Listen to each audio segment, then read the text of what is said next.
Hello there and welcome to Bruxelles Je t'aime, Euronews' weekly talk show about European news. On Brussels, my love, we take a closer look at some of the stories making the news. Hear what's at stake for you and for Europe. I'm Maeve McMahon. Thanks for joining us. Coming up this week, the United Nations marked World Refugee Day with the motto Hope Away from Home. The celebrations were overshadowed, though, by the recent tragedy off Greece, with scores of migrants losing their lives in a story we've seen played out before. The EU finally has agreed on a chunk of an asylum and migration pact that aspires to better control illegal migration into Europe. But with no focus on rescue operation, the question remains if the EU is neglecting its human rights obligations. And €66 billion, the amount of cash the EU Commission wants members to cough up for its donation box. Just like us, the EU legislative body is feeling the effects of inflation, and this week warned it needs more money in order to support Ukraine, better manage migration and cover internal admin. We take a closer look, examine how stretched the EU coffers really are and check if the EU institutions are tightening their belts too. Our guests this week, Sergio Carrera, Senior Research Fellow with the think tank CEPS. How are you? Very well. Michelle Lavoy, Director of PICUM, that's the Platform for International Cooperation on Undocumented Migrants. And Peter Kleppe, Political Commentator and Editor-in-Chief of Brussels Report. You're all very welcome. Thank you so much for being with us here. Now, I'll hear from you in just a minute, but first, let's just bring our viewers up to speed on the latest. Europe is in shock after what has been described as one of the biggest tragedies in the Mediterranean. This shipwreck off the coast of Greece left dozens dead and roughly 500 missing. And it happened just 1 week after EU governments finally agreed on two key parts of a real EU asylum and migration pact. But the question remains, is this reform the best solution? Their plan, under discussion since 2020, aims to provide a long-term solution. One idea is to share the burden of asylum seekers once they are here, either by relocating them across the EU or by opting out and paying up. Brussels will also sew ties with third countries to prevent migrants from coming to Europe, speeding up their returns. But despite the 100-page pact, the missing text seems to be providing for EU search and rescue operations, like the recent tragedy off Greece. Ellie La Liberté reporting for us there. So, Sergio, I'd like to start with you. You obviously following this pact very, very carefully. As I said, two parts of it have already been agreed on. It's still not the final text, of course. It's going into negotiations with the Parliament. Just talk us through what you like and perhaps what you don't like. Well, frankly, there are very little things I like, because when it comes to sharing responsibility, it does not provide a solution to countries holding EU external borders. It approaches the conversation through the notion of flexible solidarity, which means that governments can pick and choose regarding relocation obligations to asylum seekers. It instead dehumanizes asylum seekers, putting a price tag on each of them, €20,000, meaning that governments can buy their way out to share responsibility on refugees, which I find it very problematic. But also it does not resolve what we've seen, that people are dying at sea, that people's human rights at EU external borders are being violated, and this pact actually perhaps exacerbates the problem more than providing a solution to this. And we saw another incident, in fact, on Thursday over in the Canaries with another ship sinking with many, many lost there. As Sergio said, this is not providing for a solution, but at the same time, it's been hailed as a, quote, historic achievement by the Commissioner for Migration, Ylva Johansson, because it took so many years to agree on. The pact was released in September 2020, and it was actually 2 years after all of the UN member states came together in Rabat, Morocco, to adopt the Global Compact on Migration, safe, orderly, and regular migration. For us as PICUM, seeing the pact, the EU pact, 2 years later was a huge disappointment, to say the least, because 2 years before, basically the whole world, 2/3 of EU member states had actually approved looking for more regular paths, working to end detention of children, trying to find ways to ensure that civil society organizations and other actors who are trying to provide humanitarian assistance aren't penalized for that. So the pact itself on the EU level, unfortunately, from our perspective, is not really historic. What it actually most likely will do is probably create more suffering. Perhaps that's not the real intention, but that is what we see will happen most likely. And that's the feeling of people we've seen in Greece as well. In the last couple of days, they were out protesting against the treatment of people on the seas. They were burning the European Union flag. Peter Kleppe, what's your take on this migration pact? Well, there's a number of things that we want to achieve. First of all, of course, to end drownings in the Mediterranean. Now, in order to do that, I think we've seen examples of how it's possible. Australia has successfully managed to end this in a controversial way, admittedly. But I think at least when you only look at the number of drownings, it's been successful. So what do you need to do? You need to make sure that when people think of using the services of a smuggler, that they know that there's no point, because that they're going to end at where they have started. Now, the EU is trying to do that now, so they basically have rehashed the concept of hotspots, basically telling migrants to sort of register at the EU border, still on EU territory, as I understand. But this time around, they will be stopping people from entering the territory of the EU before they have received an asylum request. Of course, for that, you need to have a very speedy procedure, which is questionable. People are rightly worried that these new hotspots will be overwhelmed very quickly. And on the ground, it's very complicated. I mean, what would your reaction, just very briefly there, to be Europe copying and pasting the Australian model? The Australian model has brought enormous suffering for the individuals themselves, as well as organizations that are working with them. So it's very susceptible to actually use that as a kind of a good practice model. But I think the issue is, because you mentioned detention, the pact proposals actually will increase detention. And so nowadays, especially in the global context, the push is actually to work towards ending detention. And this will actually increase it, especially of children. So, yes, I would like to comment on this. Following up on this conversation about the extent to which Australia provides us with a model, I think it's a non-model. Not only because it has led to massive detention of people in the Pacific Islands, but it has proved to be overall ineffective and hugely criticized at the United Nations. In fact, the United Nations and a wide number of governments have called Australia to halt the Pacific Islands plans and the offshoring of asylum. I mean, Europe has human rights obligations. There is no policy choice for governments across Europe to do as Australian government does, which is purposely violate international obligations. But I think the issue, Sergio, as well, is that there's governments within the European Union, like Poland, the Czech Republic and Hungary, who've clearly said they will not sign up to this pact. They're not accepting it. And we wanted to hear more why. I mean, obviously we've known since 2020, since September, since the pact was put on the table, that they are against it. But we spoke to Daniel Landek. He's from the Foundation of a Civic Hungary, just to hear a bit more details on his stance. Take it, listen. The EU Migration and Asylum Pact is a very bad pactum. It is bad not only the way it was decided on, I think it was a very nasty trick how it was done. When you look at the content, it is not about finding a solution for a problem, it is about managing a problem. And illegal migration is a problem that needs to be solved, not to be managed. We should stop telling people that they have a chance to come here in an irregular and illegal way. We have to export help and not import problems. So Daniel Landek there elaborating on the Hungarian position to our Paul Larocque-Oppenay. Hungary has said its position on welcoming or not welcoming perhaps migrants and refugees has not changed since 2015, and that's why they will not sign up to the pact. But do they not have an obligation, Peter Kleppe, to sign up? Legally, indeed. It's even foreseen in the treaties that countries can outvote each other on such a sensitive issue as migration, which has been happening again. I think this is very unwise. It's very sensitive. Poland, I think, has announced to hold a referendum on this topic. I think we already know the result of the referendum.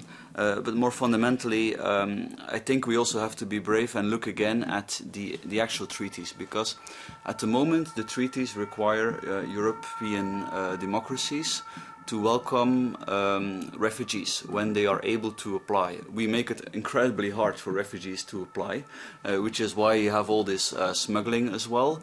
But in theory, I think there's now 100 million or more displaced people, correct me if I'm wrong, and it's on the increase. I mean, we all know that there is no democratic support whatsoever to welcome. And then it takes years as well for their applications to be processed. I know in countries like Ireland, there's a lot of sitting around waiting, and you cannot do anything. Just Sergio, on what we heard there from the Hungarian perspective. Also, you mentioned Poland hoping to hold a referendum. The argument of the Polish government is that they have accepted 2 million Ukrainian refugees and therefore will not participate in this pact and in relocating any refugees of any other origin. I mean, I think we need to be very much aware, and this is also for the European Commission, when putting forward a pact on migration, that there are certain governments in the EU that are backsliding on the rule of law. They are breaking the law. They are really not respecting the constitutional basis of this European Union, and some of them, they are engaging in institutionalized racism, depending on where people are coming from. So in that background, how can we bring into the table governments that are actively undermining their own citizens' rights, including, many of the rights as a citizen of Hungary and Poland? How can we bring these governments in equal footing to agree on rules they won't comply with? I mean, it's no surprise they won't comply with the rules. They don't comply with the rules already now. So, but in terms of democratic support, I disagree. I mean, what we've seen is actually a lot of people supporting. When we see people suffering, there is human instinct to be compassionate with these people. There's been a lot of support in Europe for hosting refugees, welcomed. Of course, not to the extent that European democracies would be willing to welcome all the refugees that in theory have the right to be welcomed under the international convention. So all I'm saying is that you have to bring order into the system to stop all the drownings. And I also believe that we have massive labor shortages, that because of this chaos that's going on, because of the current dysfunctional policies, there's a lot of hostility towards migration. And I believe that if we can bring order, which actually we saw in Australia has welcomed more people legally because it was able to stop at least part of the chaos. It's not perfect. There's lots to criticize about, but I think we have to start thinking out of the box if we see that the current model is not working. Michelle, let's hear from you on this, how it could be more organised, how we could create more structure. I think part of the issue with the pact is that it doesn't really respond to the reality on the ground, and that's that people are moving. And why are they moving? They're moving for different reasons. Part of that is also to find decent work. It was interesting, and you were talking about labor shortages, because EURES, which is the European Employment Services, did a report last year, 2022, which looked at labor shortages and surpluses in Europe. And that report found that every European country lacks workers in some sectors. So top shortage sectors are construction, hospitality, tourism, healthcare, and transport. But the problem that we see on the ground is that there's not enough ways to do this properly. It's very difficult, it's very time-consuming, it's very costly. And so at the same time, there's very few work permits. Italy actually opened 82,000 spots in 2023 for non-EU workers. And this Italian week, of employers course, as well, Michelle, this week we saw on Tuesday, International Refugee Day was marked, and we heard as well from a number of big companies marking that, saying that they would be employing and training over 250,000 refugees over the next 3 years. Massive companies like Adidas, Amazon, Hilton. I mean, the question is this a gesture of goodwill, Sergio, or is it actually, yes, a recognition that Europe, despite the toxic debates over the last couple of years, really needs migrants and refugees to fill that labour gap? Absolutely. But also the statistics tell us, if you look at the statistics worldwide, when it comes to people looking for asylum, they don't come to Europe. The big majority of people escaping conflict, they remain within their country or neighboring countries. There is a very tiny number of people from Asia, Africa and South America actually who make it abroad and to Europe. Of course, and just to back up what you're saying, I was reading that 85% of refugees worldwide are outside Europe. They're being hosted in the poorest countries in the whole world. And we're supposed to be a rich continent here, despite, of course, our various recessions now and cost of living crisis. Definitely. And there is a lot to praise on the EU's response to Ukraine. And I think it really does a model. That is a model that is actually legal, because the Australian model is illegal in the EU. Ukraine, the way in which the EU has approached Ukraine, is really not containing those people. It's actually opening, possibilities for them to make it legally for people who have a right to escape war, which is based on a historical learning of suffering, that these people really have the plight, the possibility to leave and be protected. Unfortunately, that model doesn't apply to people coming from Africa, from other countries. That is why I was mentioning before about racism. And the reason it doesn't, Sergio, is because governments don't want that. We see how politically toxic this is, and many politicians using migrants and refugees as well for political gains. And we've actually seen in our work as an organization working on the human rights of undocumented migrants that there's a lot of promising practices and a very contentious, potentially contentious issue. People who have a regular migration status. The message is basically, let's return them, let's detain them. But we found huge examples. Obviously, nothing is perfect, but for example, in the area of healthcare or in the area of education. So we've seen in general that governments are a bit apprehensive about being so open about promising practices when it comes to having a human rights approach for migrants. Because they don't get votes. Yeah, and I think, as I mentioned, the hostility towards migration is unfortunate, and is the result of the chaos that we see. The fact that, if you look at the people that are managing to sneak into Europe illegally, I mean, these are the strong, often men. I mean, is this the kind of model we want? I think we need to have a model that is also in accordance to, the democratic decisions taken by the majority of our countries. If somebody gets an order to leave the territory, I think 2/3 of the time or something, this is not respected. So I really don't see how this is a positive model, and also. And whatever happens, Peter, a European coordinated approach is possible, and that's a message we're hearing as well from the Human Rights Commissioner from the Council of Europe this week, and also from the UN head, from Antonio Guterres. He had a message as well for EU heads this week. Take a listen. This is time for people to recognise that migration is inevitable. The world needs migration, but migration needs to be done in a regular and orderly way. Let's be clear, this is not a Greek problem. This is a European problem. I think it's time for Europe to be able, in solidarity, to define an effective migration policy for this kind of situations not to happen again. Antonio Guterres there. I mean, it should be embarrassing for EU policymakers and politicians that they have to get such a scolding from the head of the UN, a similar scolding they've been getting for years. But yet I feel like we'll still be talking about this time next year after the European elections, even though the plan is, of course, to have a final legal text and a final legal pact by then. I could imagine we could be talking about this for years. Definitely. I think we need to really get out of the framing of migration, because what we are experiencing is people who are fleeing, human beings, who are really trying to escape conflict, unrest and safety. Human beings, as everybody who is now watching us, really suffering. The moment we put the label of migration into the picture, it brings a lot of toxicity, which is misused by certain political parties, not only extreme right, but also mainstream political parties. And I think this pact, so-called Pact on Migration and Asylum, nurtures this sentiment. It actually brings us into this notion of the phenomenon as something to be, not as an object. It considers people as objects to be, managed. Michelle, and to be contained. Do you think that policymakers here in Brussels and in the EU capitals are really touched by those horrific images we saw from that Greek tragedy?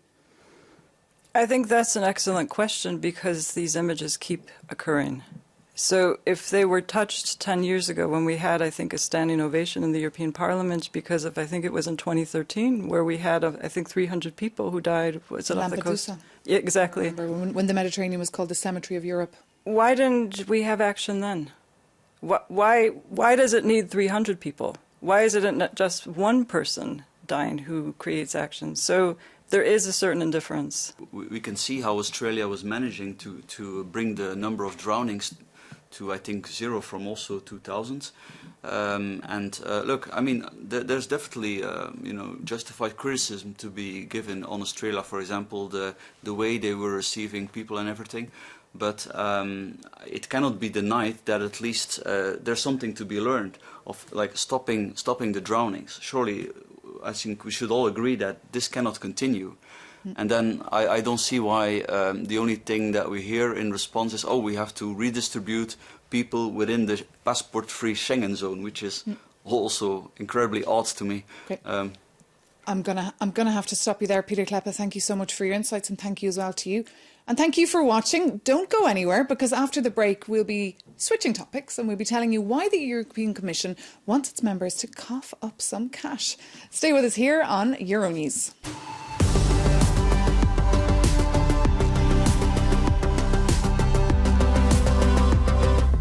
Welcome back to Brussels, my love. I'm Maeve McMahon. Thank you so much for joining us. Now, as you know, inflation has hit us hard here in Europe and the prices of everything have spiralled out of control. I don't know about you, but I'm pretty broke. And it seems the EU institutions are too. This week we saw the European Commission President herself call on EU member states to put their hands in their pockets to top up the EU's long-term budget, known as the MFF, the Multi-Annual Financial Framework. With this overall revision of the MFF, we are asking our 27 member states to equip us with €66 billion to deliver on these three priorities I've just described: Ukraine, migration and competitiveness.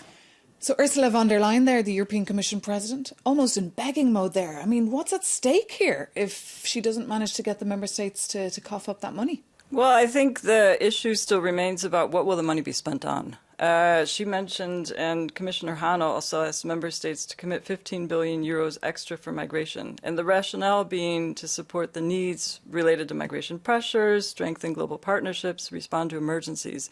But it's also going to be potentially to implement the pact, and this is what the Commission has said, the pact that we also find problematic. So if 15 so you're not happy at all with that announcement this week? Well, if we use €15 billion, of which some of it will go into detaining more children, when we have a global consensus that children should never be detained for immigration reasons, as one example, and we don't have social inclusion needs. We have a child guarantee, actually. And others are arguing that that money as well should be used for beefing up the Erasmus programme, which is also in trouble now due to inflation. But that money also needs to be for the rising energy bills inside the EU buildings themselves, also for the indexation of the salaries of the EU officials. I think the salary of the EU Commission President herself will go to €33,000 per month from €29,000 per month, and it will be the same for all the EU officials. Is this a good time to increase salaries? Well, they will probably defend it as an indexation, I would imagine. We've seen this debate before. It's always the same. The Commission asks for more money. The European Parliament asks for even more money. The Member States, in my view, rightly tell the Commission, well, I'm afraid you'll have to find some savings. And that's what the EU member states have already been saying. Exactly. We had a look at what Christian Lindner, that's the German finance minister, was saying, and he was very clear about the fact that this was not the right time to be asking for more funding with difficult budget negotiations back at home in Berlin, something he feels that's happening all over the EU capitals. No, I mean, for me, it's really a moment to think carefully how these funds will be used and what are the guarantees to ensure that the rule of law, conditionality, so how certain governments may misuse these funds, even if they increase, there is an increase. But to know, at the moment, how are we using those funds now? What are the key issues that we are seeing in terms of spending in some policies which are actually leading to unlawful consequences we were mentioning before the migration debate? How is this money being spent in cooperation with third countries like Libya, like Tunisia? We've seen also recently Turkey, how this money is actually leading to human rights violations, and how can we really prevent that EU funding actually is consistent with EU values in treaties? Okay, and another conversation we saw this week as well take place here in Brussels was how the EU can raise money itself as well, and this sovereignty fund. I mean, the Parliament want to see a wealth tax introduced, Peter Kleppe. They also want to see a tax on cryptocurrencies. What would be your suggestion if you were Ursula von der Leyen there scratching her head about ideas to shore up these wallets? No, I think all the good things about the European Union, I don't think for all those things the EU does not really need much money. You need some cash for institutions, for judges. All the good things are opening up barriers to trade, making sure that people can travel easily across the European Union. If you look at the track record of the EU budget, I mean the European Union's own auditor, the European Court of Auditors, has been highly critical for years. There has been some improvements, but still the rate of error in spending is still too high. Now separately the EU came up with that joint borrowing scheme. Surprise, surprise, they're already in trouble. Interest rates have gone up and oops, they want another, I think, €19 billion.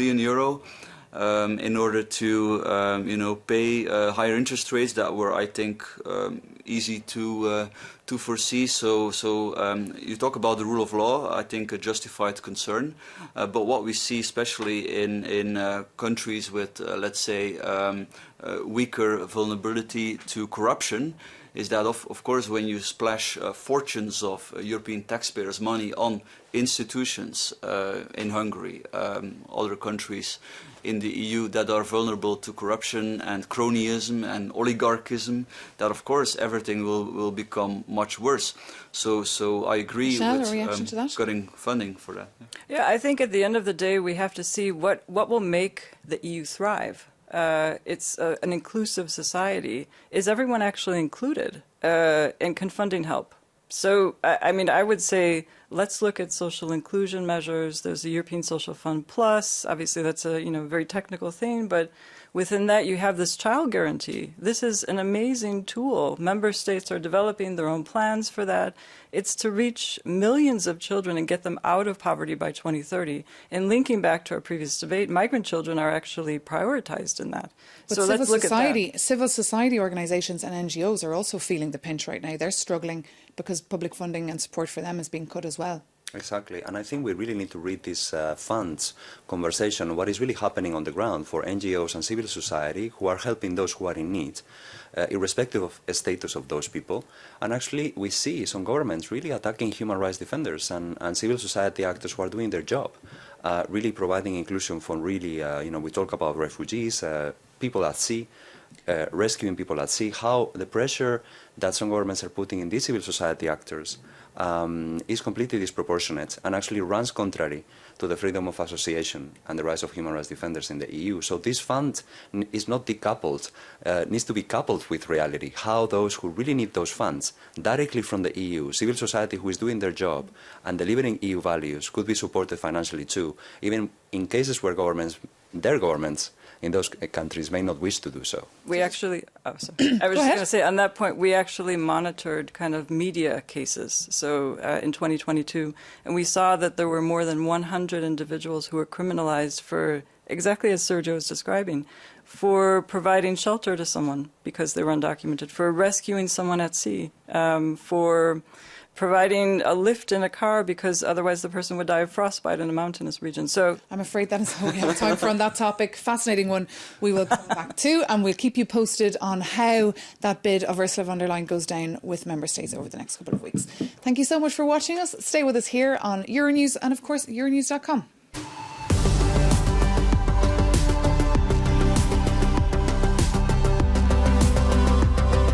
Hello there and welcome to Brussels, my love, Euronews' weekly talk show. I'm Maeve McMahon, and with my panel we're taking a look back at some of the stories that caught our eye this week. One was over in France about a new way to fall in love, a brand new patriotic dating app called Droit au cœur, right of the heart. To join, you must disclose all your details about your political beliefs, your religion, your ethnicity, and lots of people seem to be signing up already. So I'd like to just first ask the panel, have you heard about the app and what do you think of it? Peter? Well, I've heard about it now, but it's sort of, I have conflicted feelings. On the one hand, of course, I guess relationship can work better if people share the same values. But then on the other, do we really want this sort of cartelization? I guess maybe nice if you have people from very different backgrounds finding each other as well. So, Michelle, your take? Yeah, I think that's a good point. If you have to, I didn't actually realize all those details until I heard them now about ethnicity and background. Yeah, I think, isn't that a potential to even more discriminate? But I'm kind of not in the world of dating apps, so... You're not in the world of dating apps. Sergio, are you in the world of dating apps? No, that's... But what is your take on that kind of an app? I mean, I think, all these apps and social media and so forth really makes me think of ourselves as citizens, meaning when we give our data away, are we really conscious of how this data is going to be used, misused, meaning privacy, the protection of our data? How does that affect the ownership of our data? That's a very interesting point, and I don't think it was on the minds of people here in Brussels when our Ellie Laliberté was out and about asking people what they thought of such an idea. Take a look. I can say yes, but because I meet my wife the same way? I'm not sure actually, because I don't think it's really important, because we can have different political beliefs, but still we can love someone. Personally, I wouldn't download an app to meet someone like that, so I think no, I wouldn't do that. Maybe just for fun, actually, because I think politics is kind of important for all of us. No. Like, I mean, I'm not dating about, like, my dating is not about, like, political views, I would say. So it's not like a main thing I would focus on, I would say. So lots of different views there, mostly against. I mean, can you be in love with somebody if you have completely different political views, Sergio? Love is beyond political views. I absolutely believe that. Michelle? Well, I think if this app or anything else can encourage people to talk and listen to each other and really be open to different points of view, I mean... But I don't think it does. I think it's precisely the contrary. Exactly. I think it wants people who think the same, look the same, to all stay in the same bubble, which is, as you said earlier, perhaps a little bit dangerous. Yeah, it's probably true that social media in general, that there's a risk that they reinforce certain echo chambers. I mean, I think social media are fantastic, but I mean, that's a risk, and it's better to be aware of that. But in Brussels, it tends to happen as well. People who get along and agree often spend a lot of time in the same room, and if they disagree, they don't integrate. I mean, anything that approaches us as if, we are not interconnected is doomed to fail. Because you can have something that says only for this group, only for those people, but reality goes beyond. Reality is more beautiful than that. I mean, we are all interconnected and diverse and heterogeneous, and we all think different ways. And any attempt to, categorize people, first of all, is discriminatory, is unethical, and it really raises very serious questions as to how do we control, how do we own this, what we share in these apps. Okay, well, let's see how it goes down. As we said, it's just a new app. It just opened up a couple of weeks ago over in France. I know over in the United States, there's a lot of different apps like that, like The Right Stuff. It's a US conservative dating app that I think is pretty popular, but was also a little bit controversial. But I'm afraid that is all we have time for. Thank you so much, Peter Klepp. Thank you so much to Michelle Lavoie. And thank you so much to Sergio Carrera for being with us here. And thank you so much for watching. If you'd like to get in touch with any comments or any topics that you'd like to see us cover here, reach out. Our email is brusselsmylove@euronews.com. You can also find us on Instagram and Twitter. See you soon here on Euronews.